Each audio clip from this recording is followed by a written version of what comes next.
tufanye tathmini ili tuweze kutoka na maazimio ambayo yanatusaidia kuanza mwaka kesho vizuri, tukiwa na matarajio na maelekezo ya serikali kwamba shule zitafunguliwa Januari, tarehe haikalili, lakini ratiba ya mwaka mzima imeshatoka ya mwaka wa masomo kwa shule za msingi, sekondari na hata tayari imeshatoka, ambayo tunatakiwa kuifanya.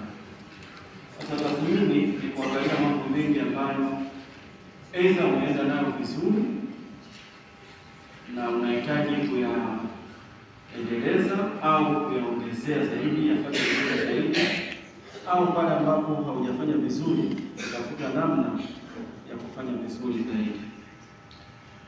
Nikiri kwamba kwenye manispaa yetu bado tuna changamoto. Kiukweli matokeo haya bado reflect kile ambacho kinatarajiwa kwenye manispaa. Kwa kama wadau na kama watumishi kwenye sekta hiyo, tunahitaji kukaa vizuri kabisa na kujipanga. Nadhani tukijipanga vizuri lazima tutafanikiwa. Kwa kwanza, mimi nilitoa ahadi ya kununua mashine mbili za photocopy ambazo ni aina ya Niso. Nafikiri unafahamu performance ya Niso. Tumeshanunua moja na moja tunaenda kuitekeleza muda si mrefu. Lengo ni kuwapunguzia gharama za uchapaji na uzalishaji wa mitihani walimu wetu, ili waweze kuzalisha mitihani mingi na watoto wetu waweze kufanya majaribio mengi kadri zao. Sababu cost ya ile mashine kwa window lakini na production ya karatasi ni nzuri zaidi kuliko mashine nyingine zote. Kwa hiyo idara ya elimu msingi tukiwa na mashine mbili tutakuwa tumefikia malengo. Lakini kingine ambacho kwa kuna changamoto nacho kwa mheshimiwa kwa wilaya kwa kuendelea shule tu ni swala zima la lishe. Nafikiri na wewe ni mwenyekiti ambao unaongoza mara kwa mara kwenye vikao. Kwa kweli bado tuna changamoto, wazazi bado hawajatuelewa. Kwa hiyo kama wadau nafikiri kuna eneo hilo tutaliangalia pia. Sitaki kuwapienti mawazo yenu, lakini ina hakika ni sehemu mojawapo ya kurahisishia matokeo ya mazuri. Watoto wakiwa na uhakika, kule nilikotoka Iringa, improvement ni kubwa sana kwenye issue ya chakula. Na ndio maana hata matokeo ni kweli kwa kwenye elimu wanafanya vizuri. Kwa hiyo tunahitaji kujitathmini vizuri kabisa, tuangalie. Lakini another thing ni commitment, kwa maana ya sisi wenyewe walimu.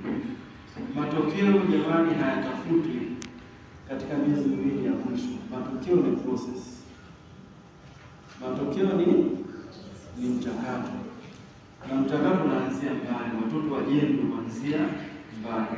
The advantage ambayo tunayo, hata kama tutatumia miaka 7 kuitengeneza, tusifanye mistakes zile ambazo tulifanya kwa miaka iliyopita kwa darasa ambalo linaanza la kwanza, la pili, la tatu kwenda mpaka. Lakini hata wale ambao wako kwenye advanced stage darasa la 4, la 5, la 6 na la 7 yenyewe bado there is something ambacho tunafanya kwa walimu wanajua.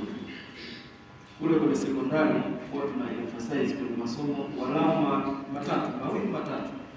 Tuna hakika tunafunza kwa nao yale manake apati division zile. The same we can do kwenye shule za msingi. Kwa tumefarika ili na wewe kama msimamizi wetu uje utupe nasaha zako, lakini na maelekezo yako kuhusiana na uzuri kwamba na mashauri tatu ambazo tunafanyia ambazo performance yetu inafahamika, performance ya madada inafahamika, performance ya SDLC inafahamika. Kwa kuna haja ya kujiangalia vizuri, na kama ambavyo nilikusikia mara kwa mara ukisema manispaa mara nyingi inatoa dira ya mkoa. Kwa kama manispaa iko chini, maana yake hata mkoa kwa performance kuona hali ilivyo kwa wetu, tuna haja ya kujitafakari. Lakini inawezekana haijafikia mwisho. Lakini nikupe taarifa faraja pia kwenye bajeti yetu pia tumetenga fedha angalau na mwakani pia Mwenyezi Mungu atusaidia ambapo bajeti tunaanza karibuni ya kuwapa walimu ambao wanafanya vizuri zawadi ili waweze watu wengine ambao hawajaperform vizuri waweze kupata msukumo wa kufanya vizuri zaidi. Ingawaje generally tunapaswa kuwa na msukumo self oriented